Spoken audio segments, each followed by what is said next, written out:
Welcome to the Your Limitless Leadership Podcast with Jenny and Brent Widman. Here, we believe leadership isn't just about titles. It's about how you show up in every aspect of life. Whether you're leading a business, building a legacy as an entrepreneur, guiding your family, or striving to lead yourself first, this podcast is for you. Join us as we dive into real conversations about growth, decision-making, and the courage it takes to lead with purpose. Get ready to be inspired, challenged, and equipped to become the limitless leader you are meant to be. This is your Limitless Leadership Podcast. Let's lead without limits. All right, welcome to Brent Widman, and you'll know the last name here. It's familiar, John Widman. I am from Your Limitless Coach, and we're going to talk to John today. And the reason I asked John, and then I'll let him kind of tell his background, what have you. But one of the big reasons I asked John to come on here is he is wired differently than a lot of the leaders, salespeople that you know. And what do I mean by that? The guy just works. And I don't mean he works from 5 a.m. till 12 at night. What I mean is when he punches in and he goes and does it, he does it. But one of his superpowers that I've seen over time, and I would love for him to talk about this, or love you to talk about this as well as we get further into this, is just the way that you build really strong relationships. So the evolution of I have to work all the time to developing these relationships and the mindset around what you do and how you do it. And that's what's really stuck with me, just the person that you are. And I know it's kind of funny coming from I'm his little brother, if you will. Right. And ugly brother. Yeah, the uglier brother I am.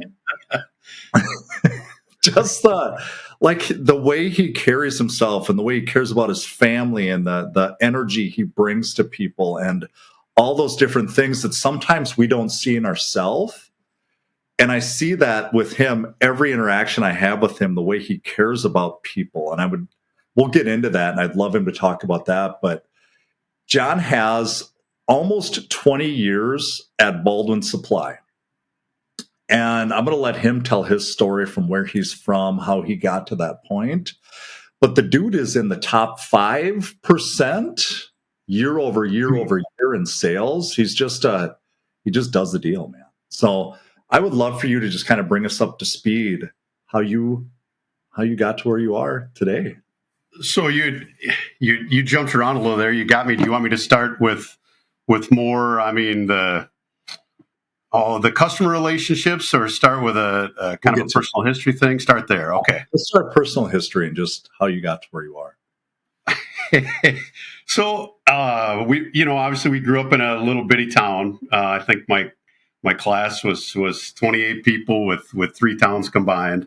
And, back in, I don't know, I suppose it's somewhat of an era deal, but back in our era, you were expected to work, right? So we had paper routes from the time we were kids. And I think I got my first paper route at age 10, and you kind of get a thrill for earning money and enjoying the efforts and enjoying the prosperity from the efforts, right? So I guess I'd start clear back there. Yeah. I don't know. That was a big deal. The town we grew up in, we both worked at a candy and cookie company where right off the bat you're on commission, right? So I don't remember what it was, like 4 cents a case or something like that, right? So it was as fast as you could run and as fast as you could throw cookies, the more money you could make. And so it was a fun place to grow up, because I think when I talk to other guys that grew up in the same time I did, I mean, they didn't have the opportunities we had, right? We had an opportunity. If you wanted to work hard, all the guys in our town had nice cars, and we had money to go out and do things. We had fun money, right? And we had that because we were presented an opportunity to work. So I don't know, then I guess going on to college, I kind of turned into a goof off, right? I was maybe drinking too much beer and chasing my future wife around a little more than I should have. And my work ethic probably wasn't there for a few years.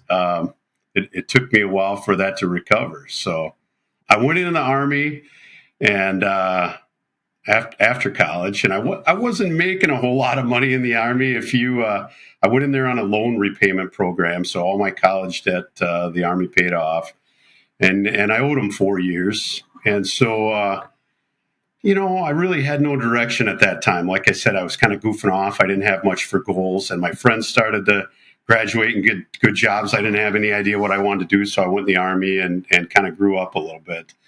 And I got to say, I don't even know if I've ever told you this story, but when I got my first sales gig, we didn't have much money, and I took a night job while I was in the Army selling Silver King vacuums in Colorado Springs, Colorado. Right? Didn't know that, huh? I was about the worst sales guy they ever had. I think the guy I worked for was let's just say I don't think he worked directly for the company. He was an independent rep, and he wasn't the most ethical guy in the world, right? Because they had a little attachment you'd put on the vacuum, and it would show how much extra nasty stuff you were pulling out of their rug and their chairs, right? And he wanted you to just ram that dirt right up there, show them how bad the filth that they were living in, right? But I remember the one thing that kind of inspired me about the guy was that if you came back and you didn't sell anything tonight, he'd always say you can make excuses or you can make money, but you can't make both, right? And that deal really stuck with me. So I got my first little taste of sales there, and then toward the end of my time in the Army, I got deployed to Bosnia, and there was a lot of dead time. When we were over there, the conflict had kind of died down. There wasn't a lot going on, and we had opportunity. Back then, the computers were in limited supply for the guys. We couldn't just use computer whenever we wanted, but we could take classes where they'd give us videos. We could watch DVDs, and then you could go in and take your tests. So I took some sales classes and some business classes, and really enjoyed it. So kind of pivoted and decided I wanted to get into some kind of sales. So when I got out of the military, stumbled on a sales job with Fastenal. And right away, I loved kind of the industrial sales. I've always been kind of a tinkerer. I like to mess with tools and figure things out. And we didn't really grow up in a household that, our dad didn't fix a lot of things. And so I kind of had to learn everything on my own. But it was Fastenal, if you don't know, it's kind of like a mobile hardware store. They have absolutely everything, and they're running around in trucks helping people solve problems. So I loved it, but they're not set up for anybody to make any money, right? So I enjoyed it, but it would have been kind of eternal starvation. So how long is it? About 3 years, I think. Yeah. So in that time, we had our first daughter, our oldest daughter, and we made a big decision for Michelle to stay home, my wife to stay home, and we chuckled about this through time that she'd get little comments about, "Oh, you guys are so lucky that you're able to afford that," and I made $17,000 the first year that Michelle stayed home, right? Because we were so we were able to stay home, right? Man, we really learned to live on a budget, right? So our friends were out doing fun things, and we were strapped to the house. Wow. From there, our mom worked for an insurance agency in the same town, and I used to go. We didn't have any money, so she'd buy me lunch on Fridays once in a while. So I'd go pick her up, and the guy that worked there was working on me to come over and take over his agency, right? We had kind of a fun little banter back and forth. He was an all right guy, and anyways, I ended up leaving there to go try and run an insurance agency, and it didn't work very well with that guy. And by then, I'm committed because I spent all this time studying and getting all this licensing. So I tried a different insurance place, and I guess somewhere along the line there, we're going back to 2003, 2004, somewhere in there, right?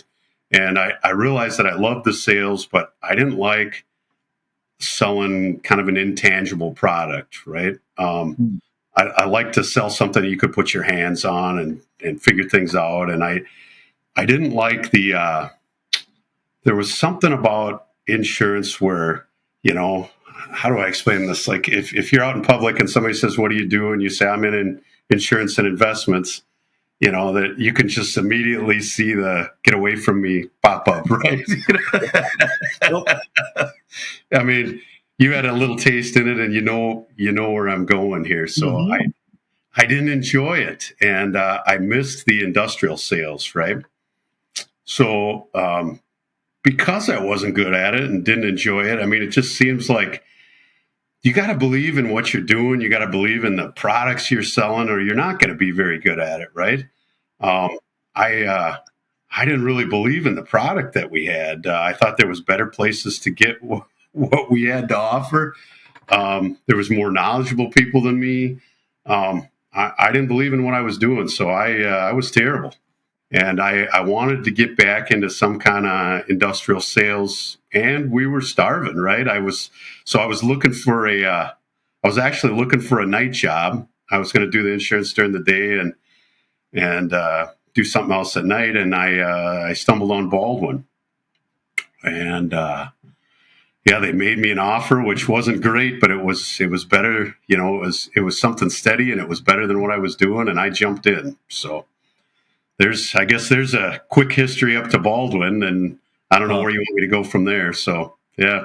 We'll touch on Baldwin a bit, but I have some things that you don't even know that you touch on, that it's like ingrained in you so much. Like when you talked about, do you think, because you talked about the work ethic, then lack of work ethic, and now you're just talking about work ethic again, right? When you look at, I was going to take a night job, like that's not normal. And I don't know if you know that, like normal people don't typically go, I'm going to work 16 hours a day to figure this out. Oh, sure. Okay. You talked about commission. Do you think your work ethic came from where you grew up, the paper route, working on commission? Where do you think that became ingrained in you? If you could pinpoint it. I don't know if you can, but any idea? I guess I'm not sure. I could go back and hit on a couple spots. I guess I breezed over some stuff. There was a short time there where I went to a junior college where I worked at a printing room, which was kind of right behind our house. And I remember that I would work there through the night, and then I had college classes in the morning. And the guy would we were cutting labels for candy bags, right? And I remember that I could cut as many labels in about 3 hours as the day shift could do in 8 hours.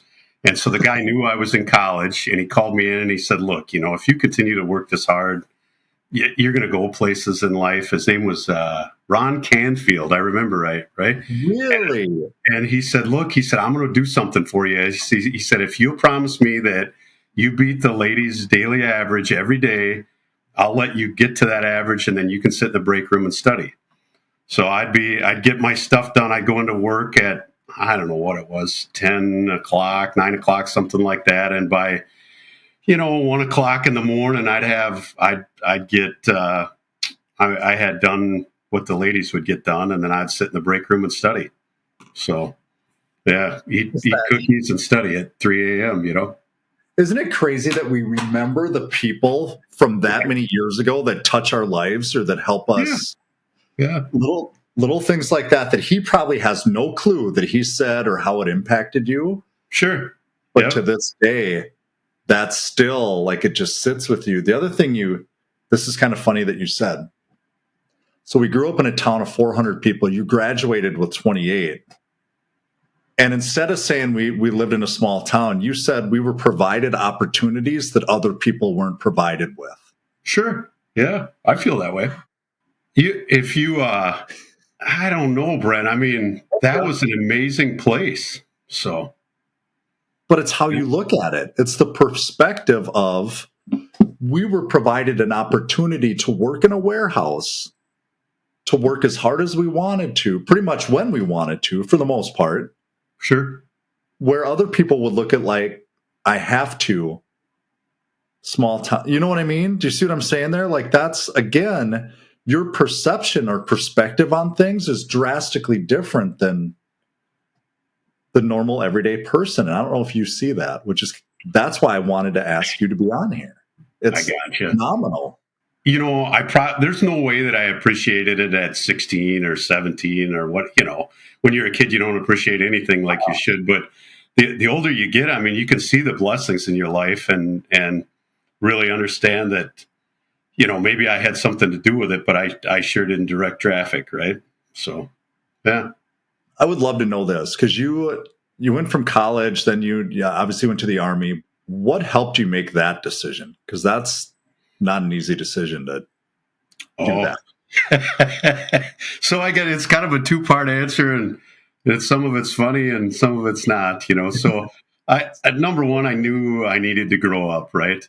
I just didn't have any direction, and I didn't know what I wanted to do, and I had run up a little bit of college debt. It wasn't awful, comparatively, but I had changed majors a few times, and, my friends were starting to graduate, and I got nothing, right? I got no plan. I'm a mess.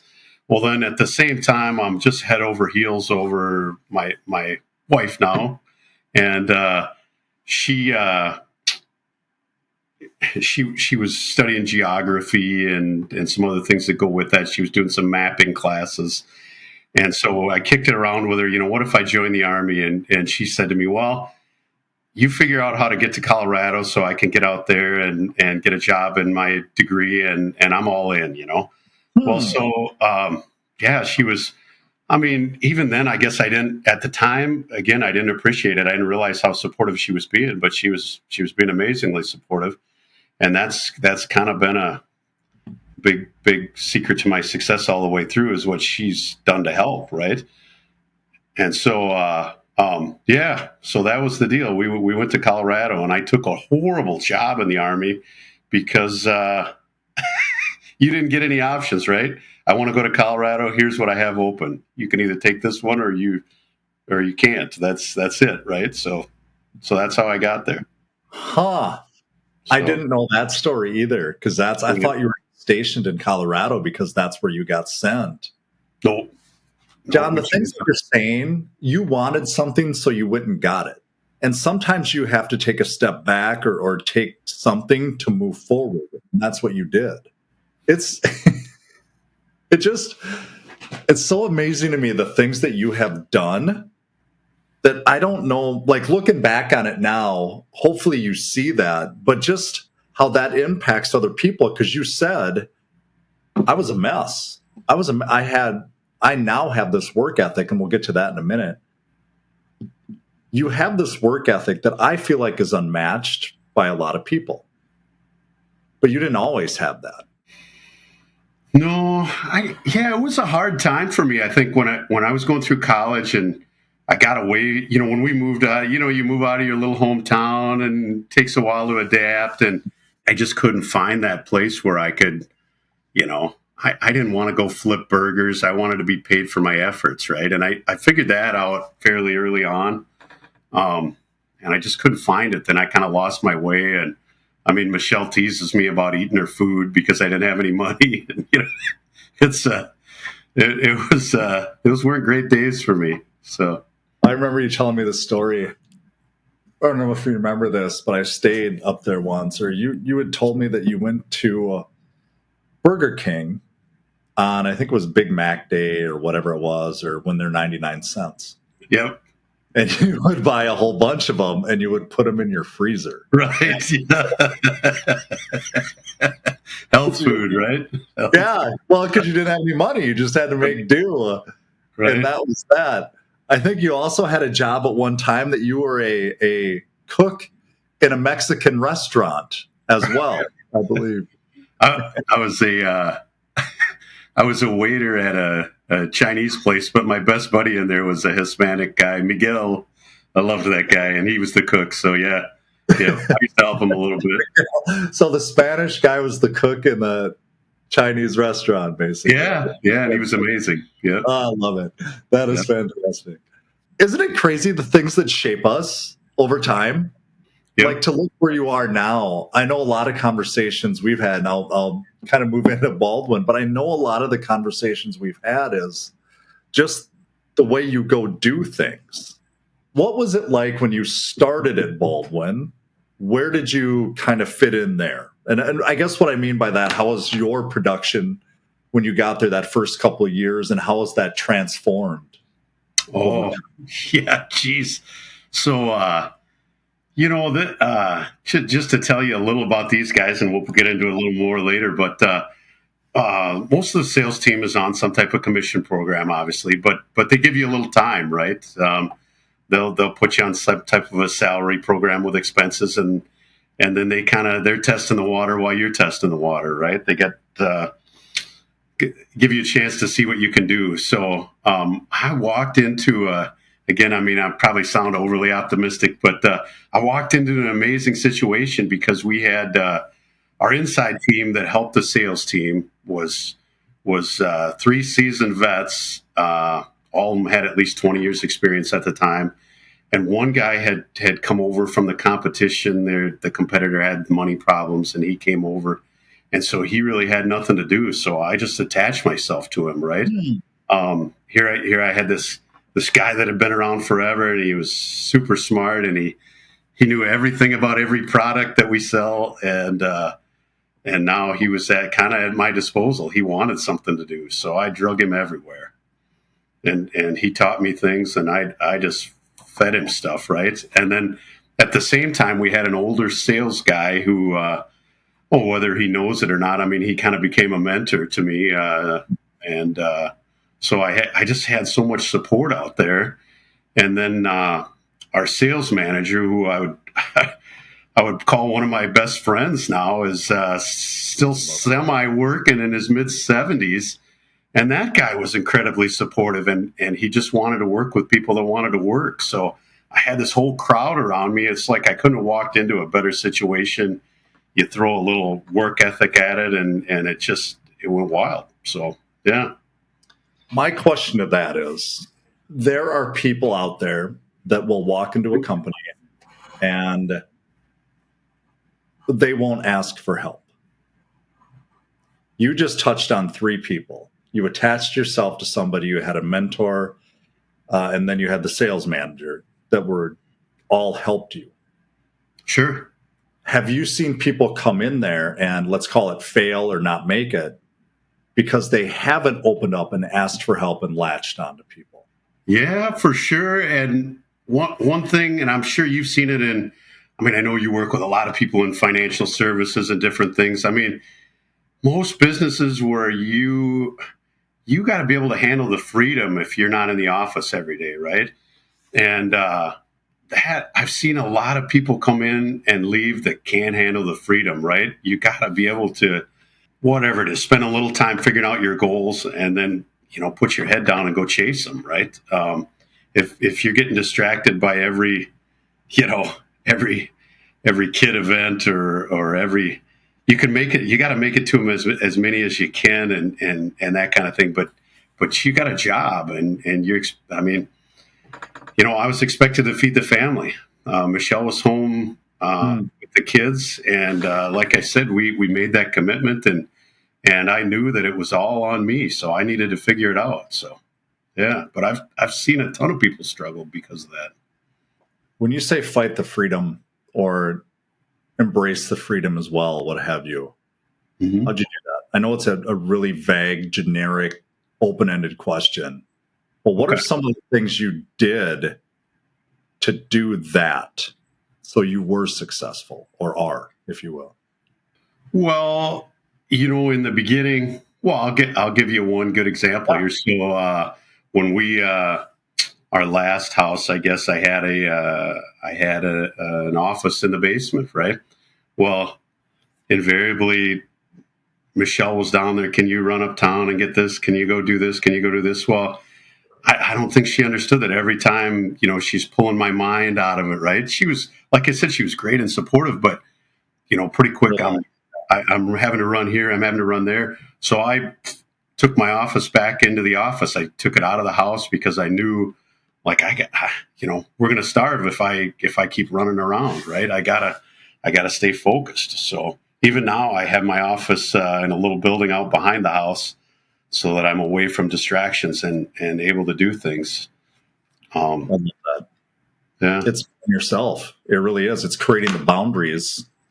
And that's a lot of what you're talking about is you see things and you go after it. But if we let all this stuff in, inevitably it could be Michelle, your wife, or it could be laundry or dishes, or we can all come up with reasons why we're not as successful as we want to be. It's kind of what you're saying. But back to the vacuum guy, right? Make excuses. Yeah. Yeah. And it's funny that as dirty as you said the dude was, that stuck with you. You just can't have both. You know? Right. I think there's really power in what you said about when you came in, you latched onto people. And what you did is you became a student of the game. You just opened yourself up and said, and that's held true.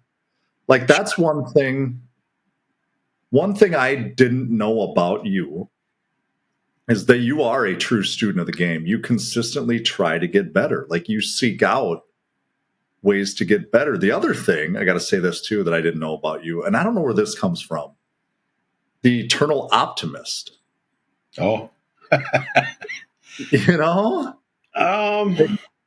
Rarely, when you said that, John, I tried to think about times that I've ever seen you in a bad mood or stressed out.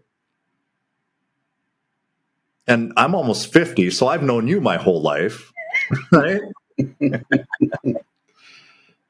And I don't think I've ever seen you in a bad mood, ever. I've had some time as I've gotten older to kind of contemplate on that too. And I mean, I know you got people that know you that'll be watching this. And when I grew up, Brent was the sports superstar and Brent was the jock, and I was a geeky kid, right? Under 400 people. Yeah. Yeah. I mean, keep it in perspective, sure. Yeah, you weren't hanging out with Shaq or anything, but I was a geeky kid, right? But I enjoyed making people laugh, and so it kind of became my thing. And the more you laugh, it just seems like you keep laughing, right? There's something about that physical smile on your face that other people smile, and pretty quick you're in a good mood. And then, I'd have to say, and I know you don't want to get into this a ton probably in this interview, but my faith has been a huge part of that, right? I mean, as I've kind of grown in my faith through Christ, I understand the blessings that I have, right? And how can I be upset about my life with the way I've been blessed, right? I'm in a good mood most days. And now, don't ask Michelle, because I'm sure I'm cranky about some things around the house, or what. Did you really need one more bag of stuff at Kohl's, right, or whatever? So I've got my moments where I'm not Mr. Pleasant. Trust me, but I'm generally pretty upbeat. So I often wondered where that came from, and now I'm sitting here thinking, I wonder, because I feel the same way. Like I'm 90 whatever % of the time in a really good mood, like because it's not worth getting frustrated with stuff or pretty laid back. And Jenny, my wife, asked me the other day, we're playing those cards, like we're asking each other questions, and what'd you get from your mom and what'd you get from your dad? Mm-hmm. And I don't know how you would answer this question, so maybe I'll ask you that. What'd you get from mom? What'd you get from dad? But my answer from dad was just being laid back, not letting things get into your head and just kind of roll with it. I always perceived him as that guy. Oh, okay. Yeah. It's funny. I wouldn't quite see that the same. I like his where he likes to pick on people and kind of be funny, that kind of thing. I probably got that from him, and I almost see mom as more laid back and yeah. So I have a whole different perception on mom. Like she is the driver, like I'm going to do it. I don't understand how mom went to work, got home at 5 or a little after 5, food on the table by 6. Right. And then whether it's laundry or taking care of us or whatever it was, like she was Oh yeah, she was on it. And I wonder if that's where kind of the work ethic that we saw. Mom was constant, and that's what it made me think That's about. interesting. I had never really thought about that. Where you kind of gave me a different perspective on my own family. So, Isn't that funny? Yeah. You really take a look at him. Dad was always the funny, laid back. Is what it is. We got this. We'll figure it out. Nothing really bothered him most of the time because he never yelled, never got upset. I didn't see. Oh. Well, he probably did. Obviously, he has, but I mean that's normal. But I might have had a smart mouth, so I got a little. well, I wasn't any. At Baldwin, okay. Yeah. I would love to know because we've talked a little bit about this, but and not to diminish anybody else or anybody else that's there if they're listening to this or that kind of thing. But I know how hard you work and what you do and where you typically finish. Where do you typically finish at Baldwin, or where have you over the years? What do you feel like is one or two things that set you apart from other people? Oh, okay. So, obviously I started at the bottom like everybody else. Wasn't given a whole lot. And we just had one other sales guy over there when I started. So they had let go of a guy that just drove around and handed out line cards all day, right? And it didn't go very well. And so I started at the bottom, and it's just been kind of a steady climb all the way through. The first 4 or 5 years, I was pretty pathetic. And then it really started to blossom. I got I suppose it was about year 6 or 7. I hit on a pretty nice account, and then just kind of got momentum, right? And so the last, I don't know, since probably 2018, somewhere in there, since 2017, since that time, I'm usually one of the top 5 out of 32, 33, 35 sales guys, depending where we're at the moment. I know like I said, a lot of it I feel blessed, but a lot of it is just staying after it. I mean, not being satisfied. I really enjoy cold calling and new customers. And sometimes I get a little tired of the same thing, the same guy that doesn't remember what he needs for this conveyor, but he calls me because he knows I will. So I would say, if you were going to have me touch on one thing that got me there, it would just be,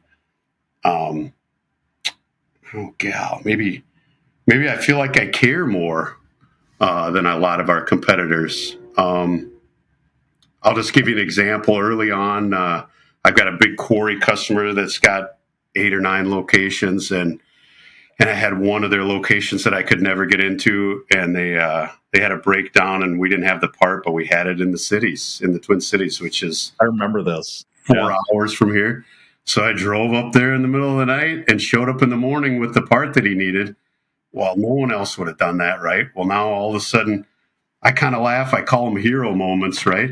Well, the guy doesn't forget that, right? He remembers that guy cares about my operation. That guy cares. And the business I'm in, it's all about repeat sales because it doesn't go away. It isn't a one-time deal. These people are consistently buying product, and they got to buy it from somebody, and they're going to buy it from somebody who they like that cares about them. So I just try to be that guy. I love that you brought that up. I remember that. That was years ago. And I was like, what is he doing? Yeah. And it wasn't something that was like spectacular. If I remember right, it was like a hose or something like that. It wasn't like this. I don't know what it was, but it was something that wasn't. It's kind of become my thing. So I've done it through the years multiple times, You've done it to Bismarck, you've done it to, I think, Nebraska or Iowa or whatever. Like, you've done those things over time. Yeah. Why do you do that? So I'm going to give credit to my old sales manager boss again. He has a saying he always uses, is that they don't care how much you know until they know how much you care. And I know he didn't come up with that. I'm sure that's some old thing or whatever. But I mean, I just believed him, right? And it works. Whether it's if you're, I don't know, how do I explain this? If you're running, well, we talked about a quarry. So you're running Brent's quarry, and you can buy the same part from me or somebody that's $3 cheaper. But I care about your operation. I'll pick up the phone on Saturday if you broke down. If you need a solution figured out, why does this thing keep failing? At that point, the price doesn't matter, right?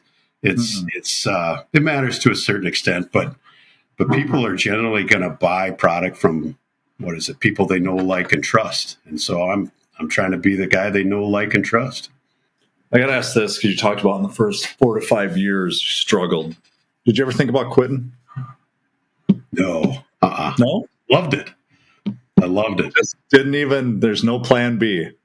The only time I was somewhere in the late end of that 4 or 5 years. I was chasing these in Northwest Iowa. There's a lot of these guys that have large egg laying operations. Okay. Mm-hmm.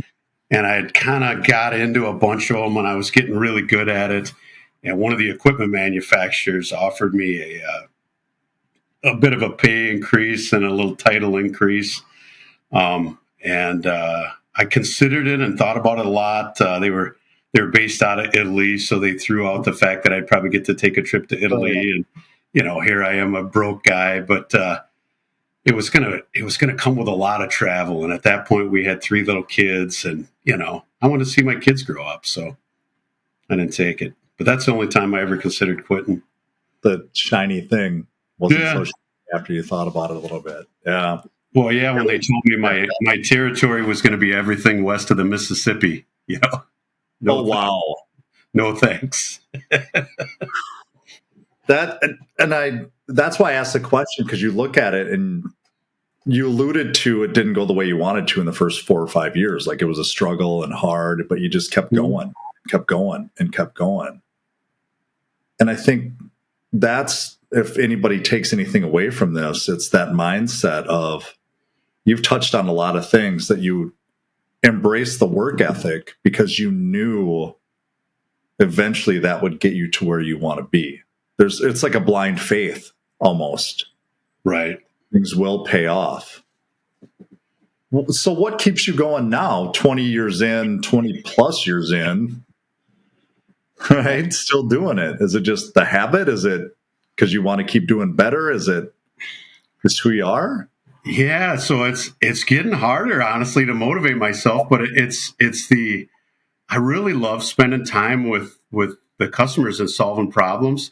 And it's at the point where, I do still care if I'm, where I'm at in the scheme of things with the other guys. Am I number 1, number 2, number 5, or whatever? But, the older you get, you realize, like, none of that matters. It's when 20 years after I'm dead and gone, none of that matters. It doesn't matter today, honestly. The relationships that I have with people, and the things I'm able to do for the younger guys, helping them get started. I got a younger guy that I just been loving to help him get going, and I still like kind of building new relationships and helping some of the younger guys. And I don't know. I mean, it is still fun to land a new account, and you're planting seed and then harvesting, right? It's fun. You're a farmer, so it's like you're going out and making friends, and money just kind of comes with it, basically, when you get to right. Because I mean, I don't know. I mean, I spent some time going through some sales coaching myself, and I feel like somewhat I struggle with, all the tactics and that. I just kind of have this humble attitude where I want to go help people, and they generally buy stuff from me at that point. So it's just become easy, right? We call that unconscious competence is what we call that, where you are just so good at what you do, you don't realize how good you are at what you do. It's just normal. That's what it means. It's hard to teach that to a younger guy, because that's just who you are. It's been ingrained so much over time that's gotcha. Yeah, it's cool to hear that. I don't know, man. That the reason I honestly, again, the reason I asked you to be on here is not because you're my brother, because if you were selling insurance and making 20 grand a year, there probably wasn't a lot you were going to teach people being on something like this. Right.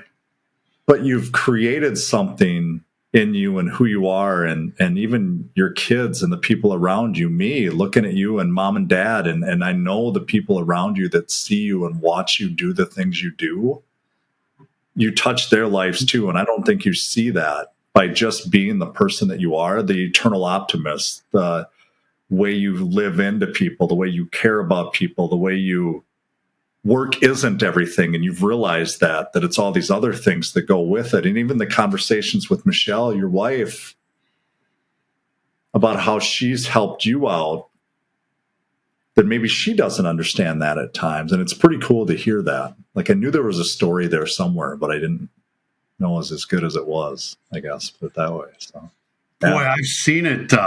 You hear the little remarks about, behind every, great man, there's a great woman or something. And I don't feel like I'm a great man, but obviously I'm married to somebody pretty great. And there's no way I could have done.